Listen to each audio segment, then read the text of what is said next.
우리 예수님의 그 탄생 이야기를 가지고 은혜를 나누죠. 자, 마태복음 1장 18절부터 25절까지입니다. 자, 교독하겠습니다. 예수 그리스도의 나심은 이러하니라. 그의 어머니 마리아가 요셉과 약혼하고 동거하기 전에 성령으로 잉태된 것이 나타났더니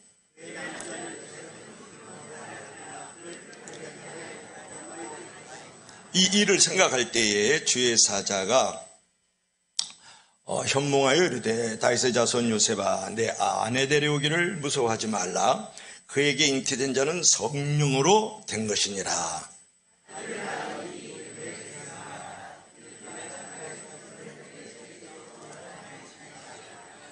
이 모든 일이 된 것은 주께서 선지자로 하신 말씀을 이루려 하심이니 이르시되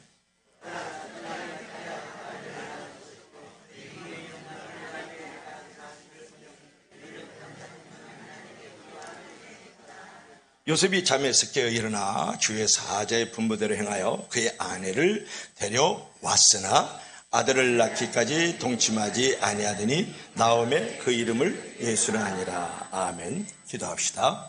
주 하나님, 말씀이 육신이 되어 이 땅에 오신 하나님, 그 하나님의 아들 되신 예수님을 찬양하며 우리 마음 가운데 말씀을 들을 때 우리 마음에도 성육신하셔서 우리 마음의 구유에 예수님을 모시는 귀한 시간이 되기를 원합니다. 예수님 이름으로 기도합나이다. 아멘. 이제 성탄절을 앞두고 오늘처럼 말이죠. 어느 교회 고등부에서 이제 성탄극을 이제 준비하고 있었단 말이에요. 배역을 이렇게 정하던 중에 연출을 맡은 교사가 지적 장애가 있는 조금 좀 부족한 듯한 친구 덕구에게 여관 주인 역을 맡긴 거예요. 빈방 있습니까? 이렇게 물어보면 그 지적 장애가 있는 덕구가 우리 집에 빈방 없습니다. 요 말만 하면 되는 거예요. 모든 준비가 이제 잘 되고 성탄절이 돌아와서 이제 연극을 이제 하기 시작하는데 만삭이 된 마리아가 말이죠. 태산같이 배가 불러가지고 이제 마리아가 오다 보니까 여행이 지체되잖아요. 요셉과 마리아는 아주 뒤늦게 베들레헴에 도착을 해가지고 방을 구하다가 마지막에 이 덕구의 집 여관방에 이제 문을 두드리기 시작하는 거예요. 빈방 있습니까? 그런데 빈방 없습니다. 이렇게 한마디만 하면 되는데 덕구가 머뭇거리는 거예요. 그러니까 만삭의 마리아를 바라보던 덕구는 차마 빈방 없습니다 라는 그런 말을 하지 못한 거죠. 당황한 이 마리아와 요셉은 대본대로 어차피 마국간으로 가야 되니까 마국간을 향해서 막 돌아서는데 이 덕구가 말이죠. 조금 장애의 부분을 갖고 있는 이 친구가 갑자기 달려나가서 요셉과 마리아를 붙들고 큰 소리로 말하는 거예요. 마국간으로 가지 마세요. 그 먹이통으로 가지 마세요. 우리 집에 빈방이 있거든요. 그러는 거예요. 그러니까 연극이 이제 엉망이 돼버리고 갑자기 조명이 꺼지고 이제 무대가 이제 해산한 상황이 된 거예요.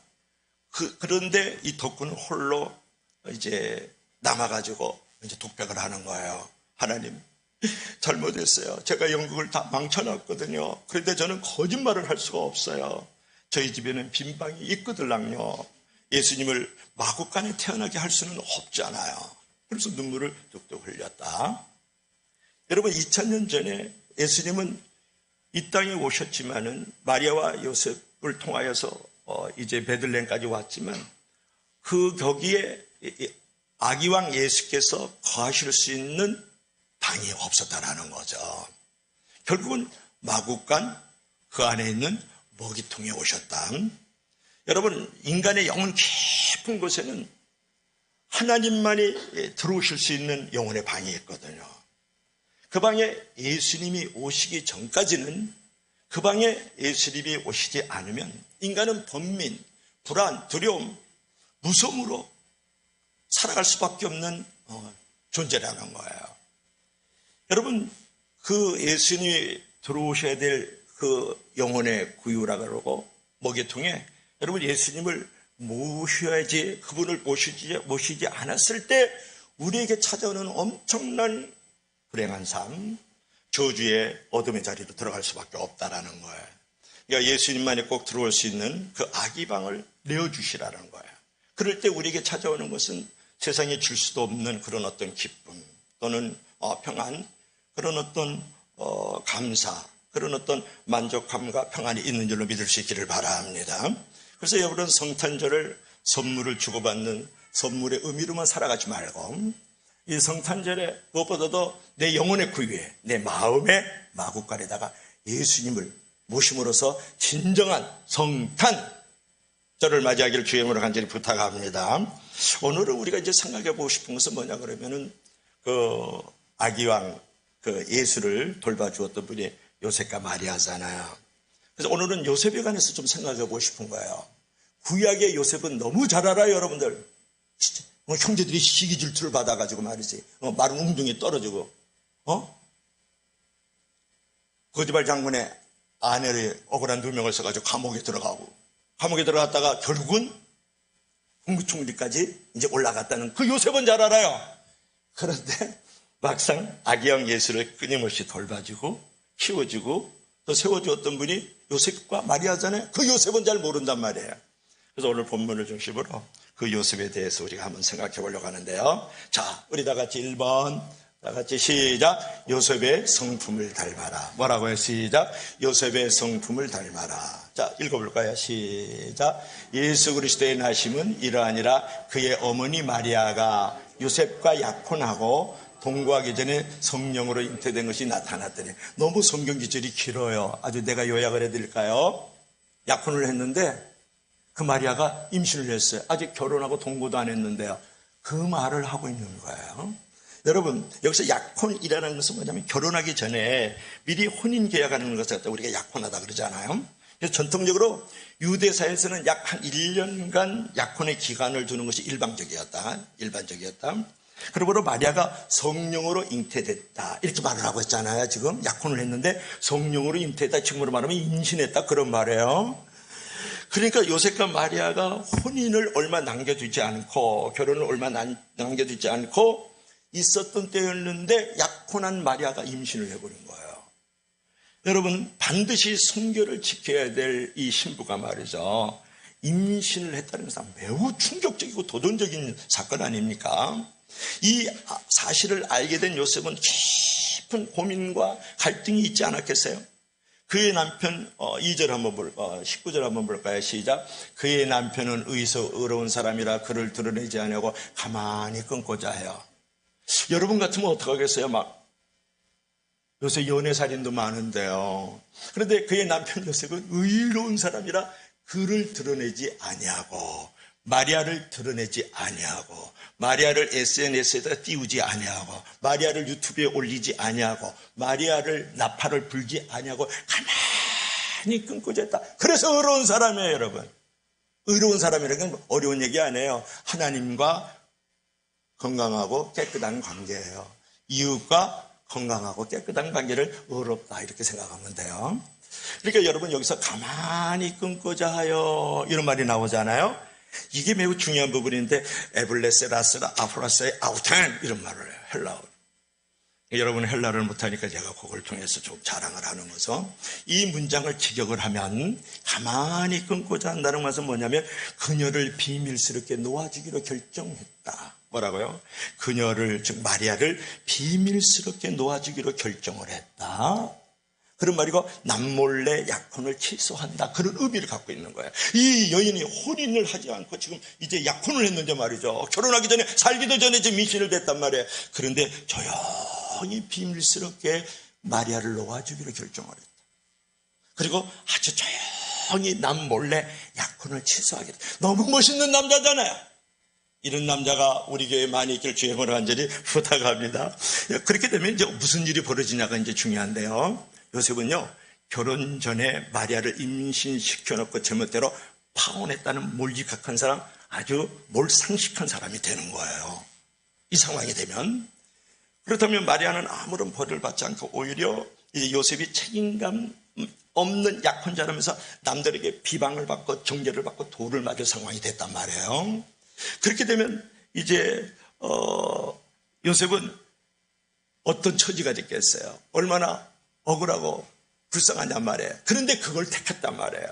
여러분, 요셉은 마리아를 진심으로 사랑하기 때문에 자신의 어떤 감정이라든지 사회적인 어떤 평판이나 지위보다도 그녀의 안녕을 먼저, 그녀의 안전을 먼저 생각했다라는 거예요. 남을 먼저 생각하는 희생적인 사라이, 의로운 요셉. 너무 멋있지 않아요?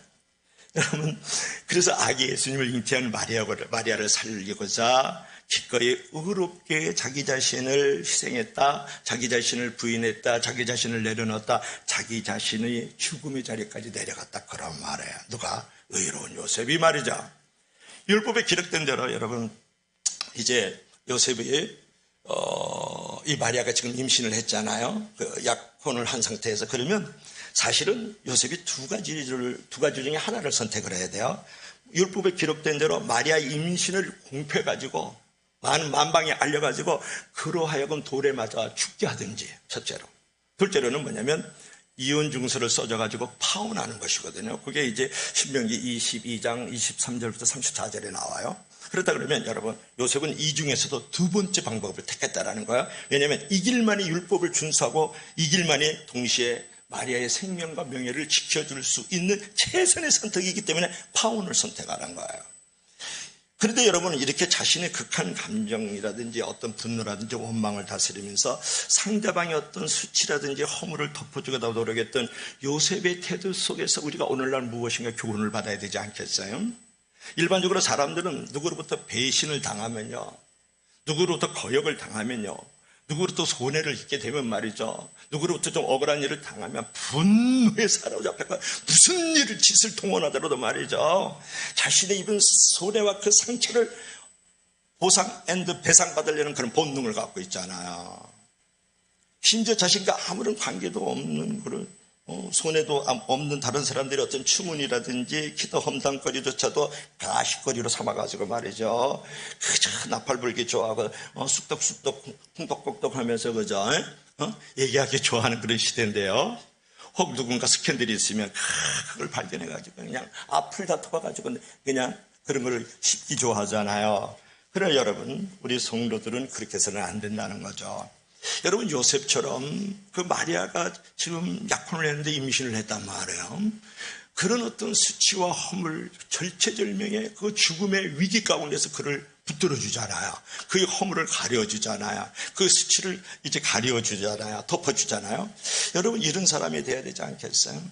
그래서 베드로 전서 4장 8절에 보면 그런 말씀이 나와요. 사랑은 허다한 허물을 덮느니라.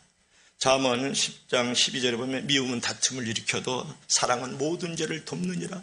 여러분, 사랑이 매우 소중한 거 아니에요? 그래서 사랑으로서 수치를 덮어가고 모든 허물을 가려주는 이 요셉의 모습을 우리가 볼 수 있지 않습니까? 그러므로 우리는 무슨 어려운 일을 당할 때, 곤란한 일을 당할 때, 이제 억울한 일을 당할 때 먼저 우리가 해야 될 것은 뭐냐면, 그렇게 당하는 입장에 있지만 그 입장에 있는 사람의 그 실수와 허물을 덮어줄 줄 알고 그 죄와 허물을 감싸줄 줄 알 때 거기서 예수님이 보이는 거지.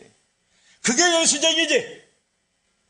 너 하나 때린다, 얘는 니다, 다 때리고 그죠, 눈은 눈이다, 박치해서 눈탱이 밤탱이만, 그거 예수적이 아니에요. 천국은 갈지 모르지만 여러분, 그런 사람이 되면 안 된다는 거예요. 요셉 너무 멋있잖아요. 의로운 사람은 가만히 끊고 자요. 너무 멋있죠, 그죠? 떠들죠, 자기 잘났다고.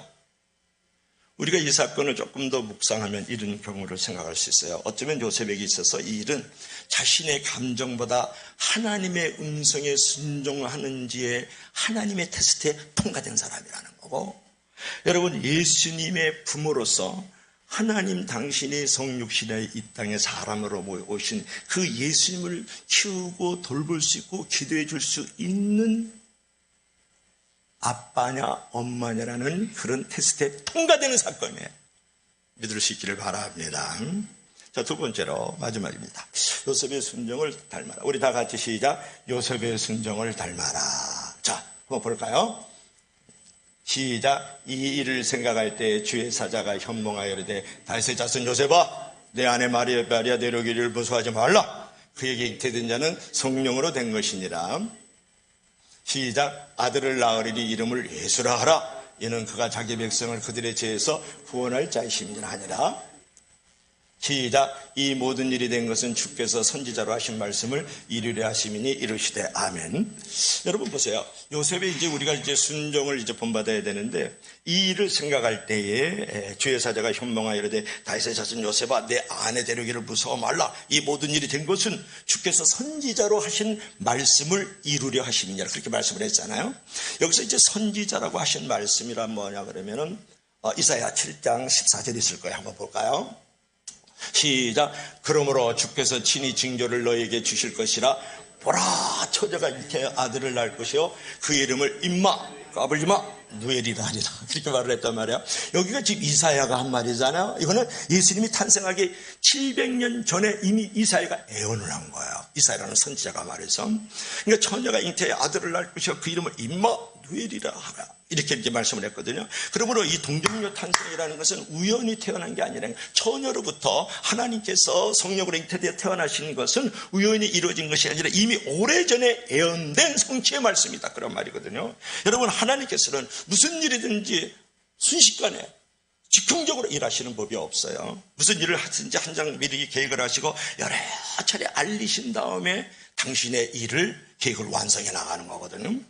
이와 관련해서 하나님께서는 주 여호와께서는 자기 비밀을 그종 선지자들에게 보이지 아니하시고는 결코 행하심이 없느니라. 이게 이제 아모스 3장 7절의 말씀이단 말이에요. 여러분, 이제 어떻게 알리셨습니까? 선지자와 사도를 통해서 또 성경을 통해서 하나님께서 행하시는 일들을 이렇게 알려주시는 거거든요. 그러므로 여러분, 성경을 보면 우리는 성경을 통해서 미래를 미리 예비할 수 있고 대비할 수 있다는 거예요. 예수님이 오실 것을 여러 선지자를 통해서 사도들을 통해서 성경을 통해서 약 300번이나 알려주셨다는 거예요. 그러니까 예수님이 오시기 전에 구약적인 그런 사건들을 돌아보면 한 300번 정도 예수님께서 동정녀 마리에게 처녀의 몸에서 태어나실 것을 말씀을 하셨단 말이에요. 이게 700년 전에 이미 이사야 선지를 통해서 예언한 거거든요. 근데 그 전에 이미 하나님께서 말씀하신 사실 여러분 기억할 수 있을까요? 여러분, 창세기 3장 15절에 보면 어떤 말이 나오느냐가 중요한데요. 아담과 하와가요 뚝 하고 따먹었잖아요. 뭐라요? 선악과를 따먹었죠. 그래가지고 여성들은 선악과 2개 먹어서 가슴이 예쁘게 볼록 나오고, 남자는 먹다가 아담아 그래서 깜짝 놀라서 이게 선악과 반 먹어가지고 여기 목에 걸렸죠. 이걸 뭐라 그러냐면 신체학적 용어로요 아담 애플스라 그래요. 비웃지 않길 바랍니다. 지금 안순정 선생 좀 비웃는 건 진짜야. 이게 아담 애플스, 이게 아담 애플스. 남자도 이거 뽀족 나왔죠, 그죠? 이거 뽀족하게 안 나온 건 인간도 아니다, 그거는. 아담의 불수인데 한번 들어보세요. 그걸 따먹었으니까 이제 모두가 다 멸망의 자리에 들어갈 수밖에, 지옥에 던져질 수밖에 없고 저주와 진노의 자리에 신음할 수밖에 없잖아요. 그래서 하나님께서요 일처리반이세요.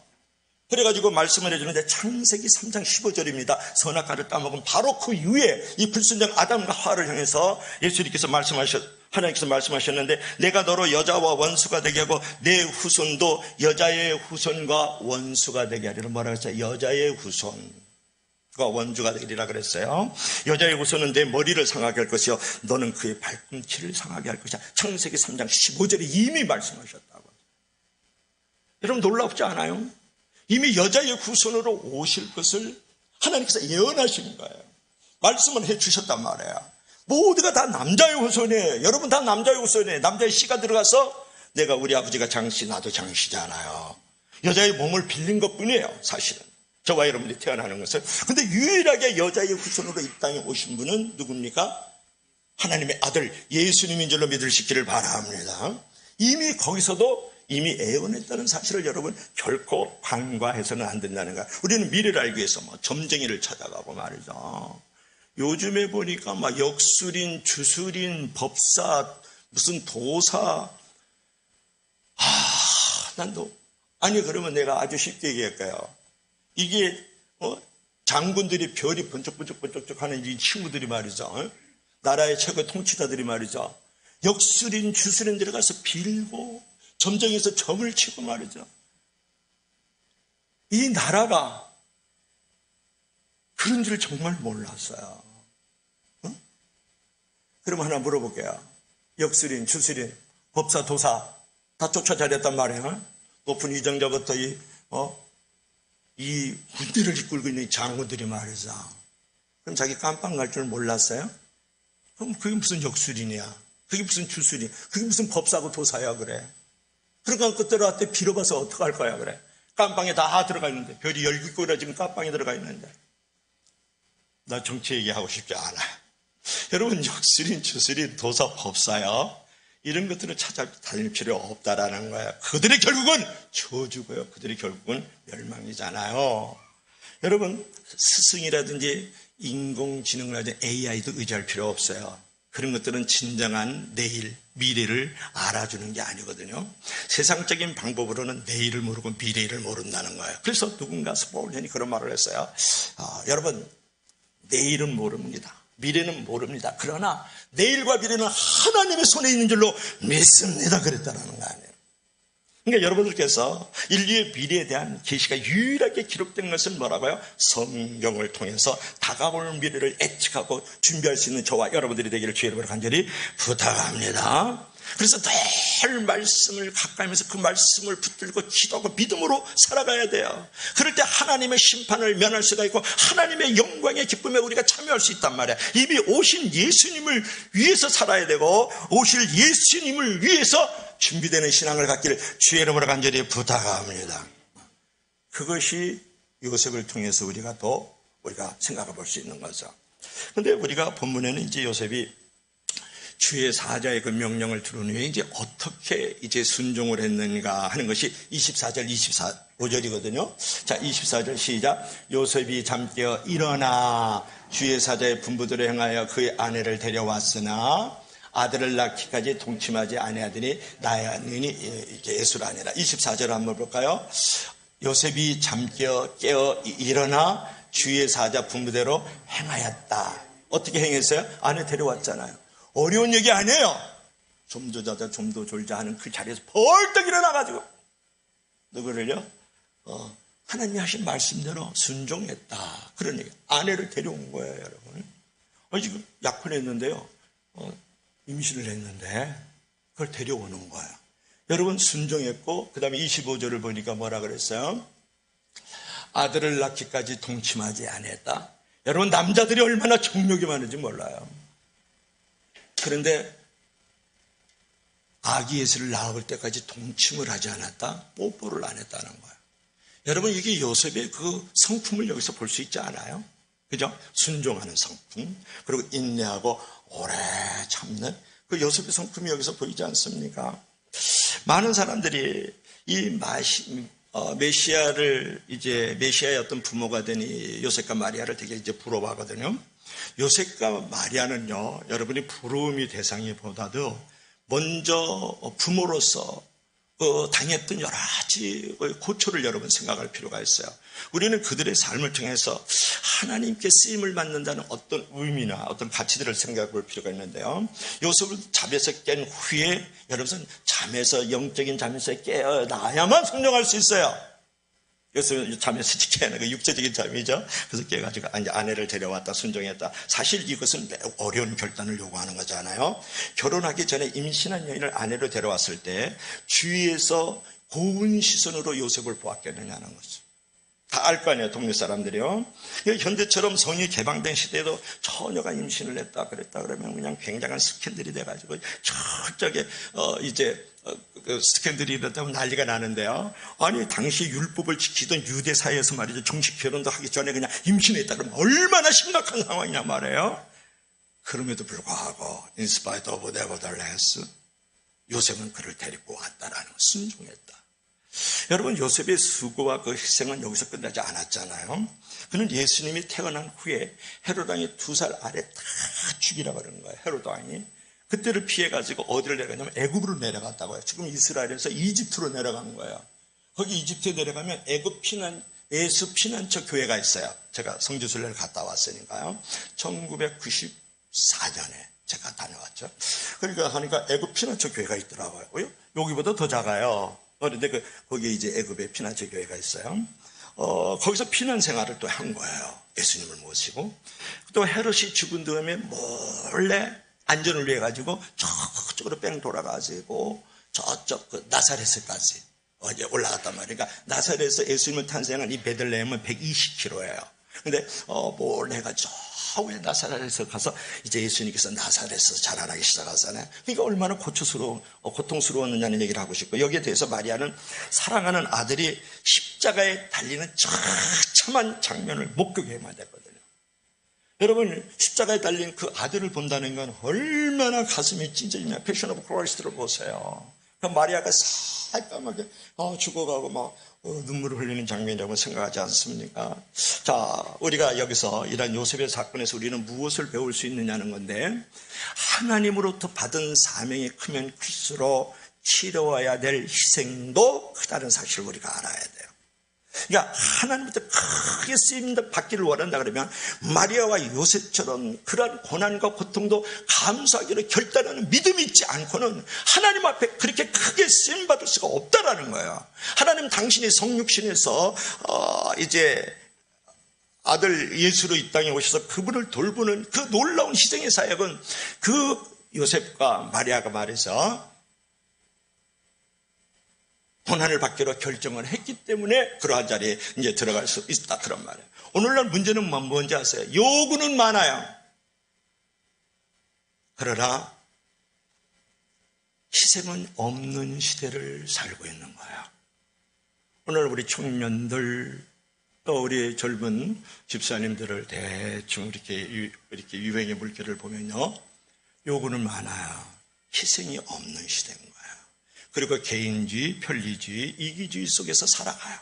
이 사회 구조가 그런 구조 속에서 우리가 머물고 있다는 사실이죠. 여러분, 여기서 우리가 이제 생각해야 될 것은 뭐냐면, 하나님께서는 하늘의 영광의 보좌를 버리고 낮고 천한 이 땅에 오셔서 하나님과 동등한 것을 취할 것을 여기지 아니하고 마구 가려내서 심지어는 십자가에 달려 죽으셨다고. 이게 성육신의 사건이잖아요. 그렇다면 엄청난 희생과 섬김을 가졌다라는 거야. 여러분, 그래서 인류 구원의 큰 과업을 이뤄가는 거거든요. 그만큼 큰 희생과 섬김이 있었기 때문에 저와 여러분들께서도 예수님께서 이 땅에 임마누엘 우리와 함께 하셨다라는 사실에 대해서 축제의 분위기인 것은 너무 감사하고 좋은 일이지만, 우리가 생각해 볼 것은 그분께서 하늘의 영광의 보좌를 버리고 낮고 철한 이 땅에 오셨다는 거예요. 여러분, 인간의 지렁이가 되는 것도 더 낮아지신 거예요. 더 낮추신 거예요. 더 고통스러운 자리에 온 거거든요. 그렇다 그러면 저와 여러분들이 가져야 될 신앙의 고백은 뭐예요? 성육신적인 삶을 살아야 된다고. 성육신이라는 것은 뭐냐? 하나님이 인간이 되셨다는 것은 엄청난 희생과 섬김과 고통의 자리를 스스로 찾아오신 거란 말이에요. 그렇다 그러면 여러분, 율법의 요구를 이루는 그 이스라엘 백성들처럼 요구를 이루는 사람이 되지 말고 내가 복음적인 사람이 돼야 된다. 복된 소식이 돼야 되잖아요. 기쁨의 소식이 돼야 되잖아요. 위대한 소식이 돼야 된다는 건 남에게 선물이 되는 거예요. 성탄이라는 것은 하나님이 우리에게 선물로 찾아오셨다고요. 그러니까 여러분들이 선물이 되어 주어야 돼요. 선물이 된다는 건 뭐예요? 남에게 의미가 되어주고 남에게 가치가 되어주라고요. 그럴 때 감 있는 존재가 되고, 그럴 때 그 사람이 살아야 될 존재 가치가 있는 거잖아요. 그럴 때 우리 성도가, 우리 교회가 이 땅에 있어야 될 존재 이유가 거기에 있는 거잖아요. 늘 선물만 말하고 너가 나의 의미가 되어줘, 이렇게만 기준을 두지 말고. 그래서 여러분, 복음을 위해 살아가려면 어떤 희생도 이 요셉을 통해서 우리가 교훈을 받는 것은 희생을 하기로 결단을 해야 되고, 그리할 때 하나님의 선한 사역의 일꾼들이 될 수 있는 거거든요.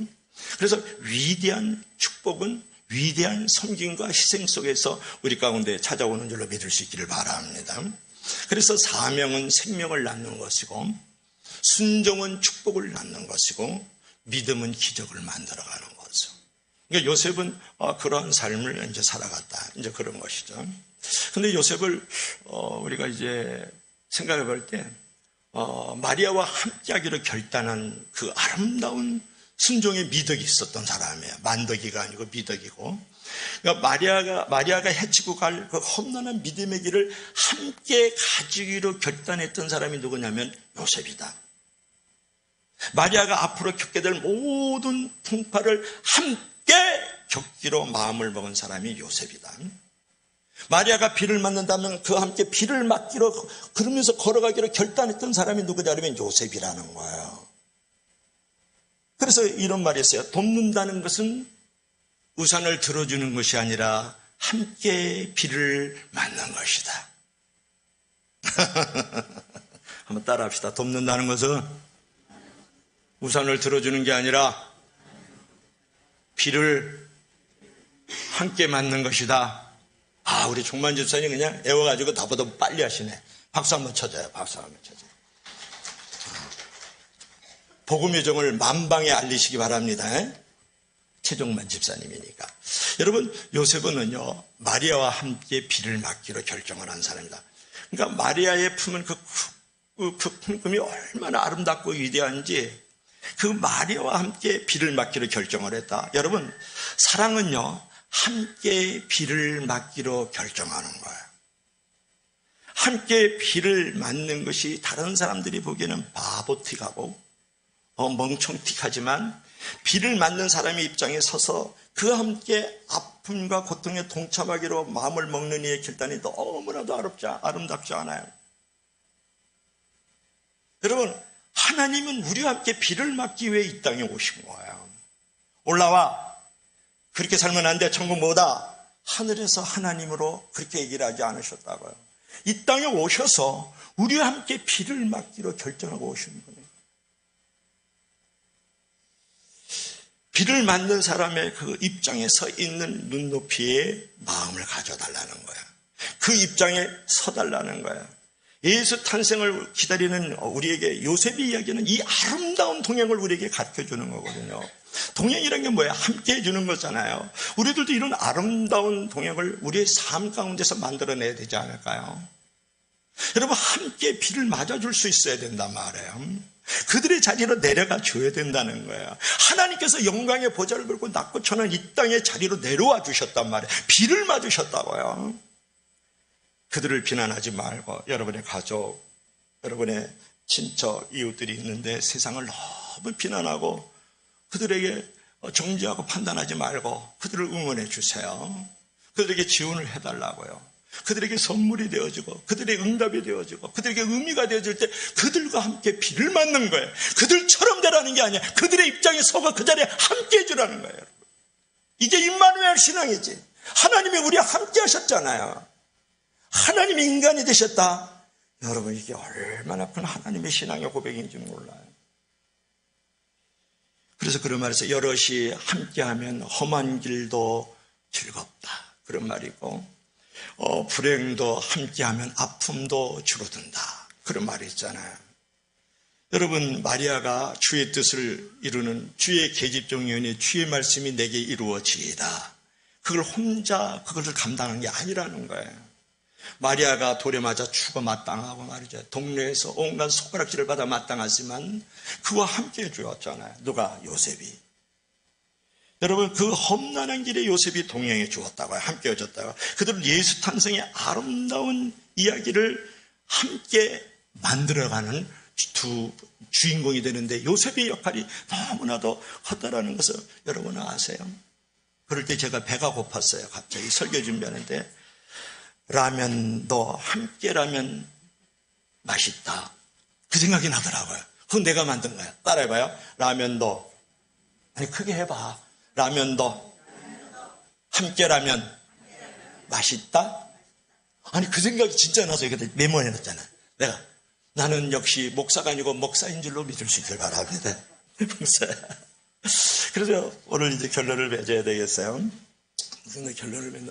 그 전에 뭐가 있어요? 한번 봐봐요. 오늘 성탄절인데 너무 이렇게 딱딱하면 안 돼. 시작. 돕는다는 것은 우산을 들어주는 것이 아니라 함께 비를 맞는 거다. 신영복. 찾아봐요.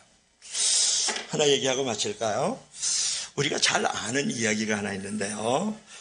프로크루스테스의 그 침대 이야기 좀 아세요? 오늘 내가 여간방에 침대 얘기를 시작해서 여간방 얘기를 해서 여간방으로 좀 마치는 거예요, 설교를.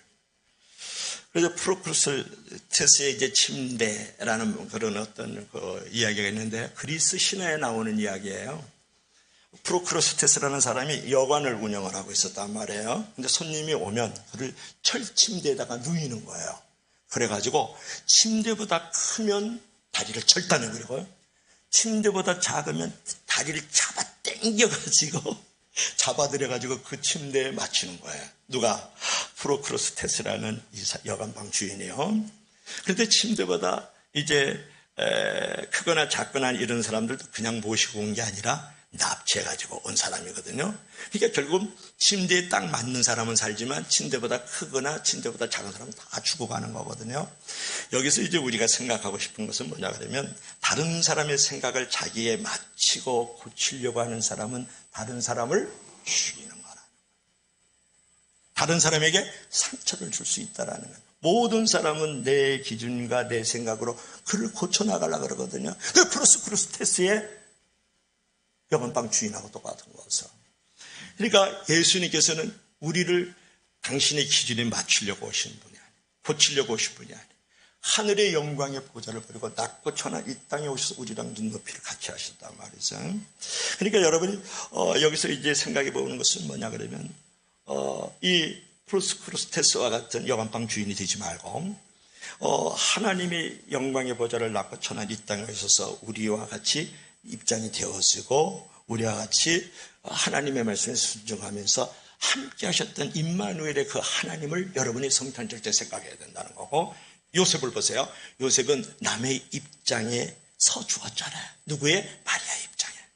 그리고 마리아를 돌보기 위해서 하나님의 말씀에 순종하면서 살아갔잖아요. 그리고 마리아와 평생 함께하면서 살아갔던 거예요. 요셉이 먼저 죽었어요. 마리아가 나중까지 살고요. 여기서 우리가 결론은 뭡니까? 임마누엘 신앙을 요셉처럼 갖고 임마누엘 신앙을 한인처럼 갖는 저와 여러분들에게를 주의 이름으로 간절히 축원합니다. 기도합시다.